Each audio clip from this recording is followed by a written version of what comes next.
بانی پی ٹی آئی کی اسپتال منتقلی کے معاملے پر وزیر اعظم اور دیگر کے خلاف توہین عدالت کی درخواست رجسٹرار آفس سپریم کورٹ نے اعتراض لگا کر واپس کر دی ہے۔ Chairman P T I barrister Gohar نے کہا ہے کہ آج ہی اعتراضات دور کر کے دوبارہ درخواست دائر کر دی جائے گی۔ تو تھینکفل ہوں رجسٹرار صاحب کا وہ فیسیلیٹیشن سینٹر خود آئے، میری ان سے ملاقات ہوئی، انہوں نے ہمیں یہ کہا ہے کہ آفس نے اس پہ ایک آبجیکشن لگایا ہمارے اپلیکیشن پہ کہ نوٹس جا چکا ہے لیکن اسٹیٹمنٹ آف ایلیگیشن کنٹمنر کو نہیں جا چکا ہے، وہ فائل ہمیں واپس کی جا رہی ہے۔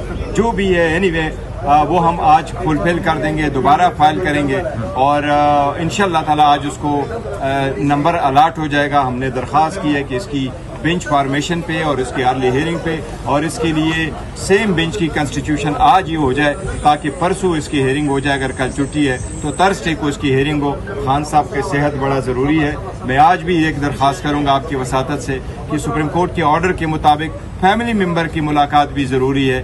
آج بھی ٹیوزڈے ان کا دن ہے، برائے مہربانی یہ ملاقات ہونے دے۔